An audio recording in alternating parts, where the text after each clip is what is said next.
بہت بڑے مصنف ہیں فارسی زبان میں. آپ نے ایسی معروف و مشہور آفاق کتابیں لکھی ہیں جو آج تک درس نظامی میں پڑھائی جاتی ہیں. آپ سفر پہ جا رہے ہیں, یہ بات میں کیوں بتا رہا ہوں؟ میں نے ابھی کہا نا, کوئی بدعقیدہ کہے کہ آپ کالو شاہ میاں کے مزار پہ جا رہے ہیں اور آپ سے یہ بھی بات کہلوا سکتا ہے کہ وہ تو وصال فرما گئے ہیں, آپ کو کہنا پڑے گی.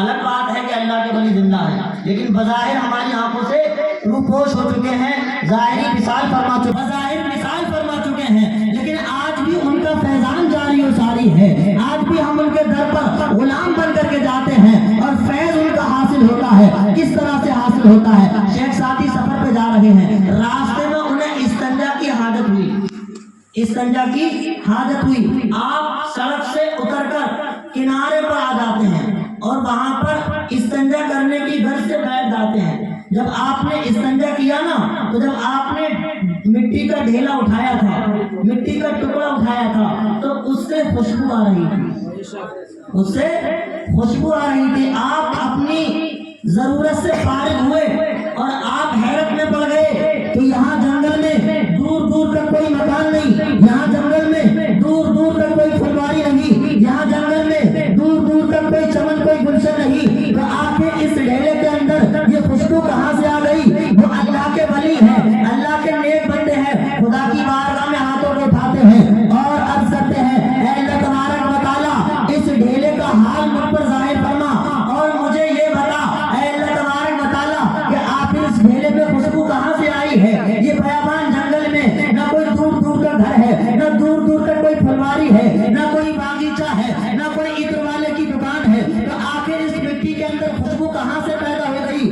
اللہ تعالیٰ نے اپنے فضل سے اس مٹی کے ڈھیرے کو زبان عطا فرمائی. وہ اپنی زبان حال سے کہتا ہے, شیخ ساتھی سنو, تمہیں حیرت ہو رہی ہے کہ میرے اندر خوشبو کہاں سے آ رہی ہے, سنو اور اپنے دل کو تسلی پہنچاؤ. کئی زمانے پہلے یہاں پر ایک پھولوں کا باغیچہ ہوا کرتا تھا, اور جب اس باغیچے میں ان پیڑوں پر جب پھول کھلا کرتے تھے, کہیں گلاب کا پھول کھلا کرتا تھا, کہیں چمیلی کا پھول, پھولوں کی پتیوں سے ہو کر ہمارے اوپر گرا کرتی تھی. ایک وقت آیا جب باغیچہ اجڑ گیا, مالی نے درختوں کو کاٹ ڈالا, مالی نے باغیچے کو اجاڑ ڈالا اور کھیت کو جھٹائی کر ڈالی. کئی دن گزر گئے ہیں لیکن خوشبو ہمارے اندر اب بھی باقی ہے. تو یہاں سے ہمیں پتہ چلتا ہے, جب کئی دن گزرنے کے بعد پھولوں کی پتیوں پر گری ہوئی خوشبو سے آج تک ڈھیلوں سے خوشبو آ رہی ہے, تو بظاہر کالو شاہ رحمۃ اللہ تعالیٰ علیہ چاہے سالوں پہلے یہاں سے گزر چکے ہو, چاہے سالوں پہلے وصال فرما چکے ہو, لیکن ان کی موجودگی کی خوشبو آج بھی ان کے مزار پاک ہے.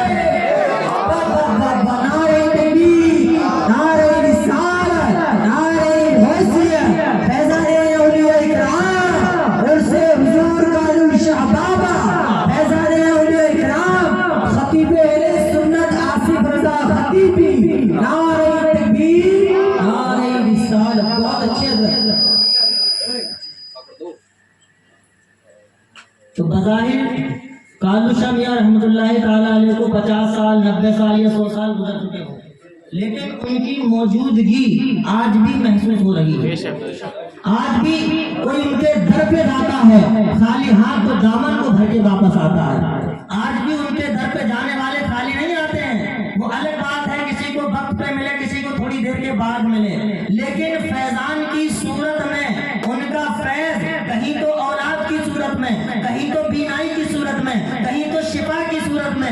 آج کیونکہ جو انسان ادب سے کسی اللہ والے کی بارگاہ میں کھڑا ہو جائے اور اللہ والے کی نظر عنایت اس پر پڑ جائے, تو اس کا لوٹا ہوا مقدر جاگ جاتا ہے, کیونکہ با ادب با نصیب ہوتا ہے, ادب سے کھڑے ہونے والا. غوث اعظم سیدنا شیخ عبد القادر جیلانی کی بارگاہ میں ایک بزرگ رہا کرتے تھے. نظر کی بات آئی, نظر پڑ جانے کی. جب نظر پڑ جاتی ہے نا, جب نظر پڑ جاتی ہے تو کیا ہوتا ہے, سماعت کریں. غوث اعظم عبد القادر جیلانی کی بارگاہ میں ایک بزرگ رہا کرتے تھے جن کا نام تھا شیخ احمد البارکی. شیخ احمد البارکی بزرگ رہا کرتے تھے. غوث اعظم کی بارگاہ میں رہتے رہتے کئی دن گزر گئے تھے, کئی سال گزر گئے تھے. جب وہ غوث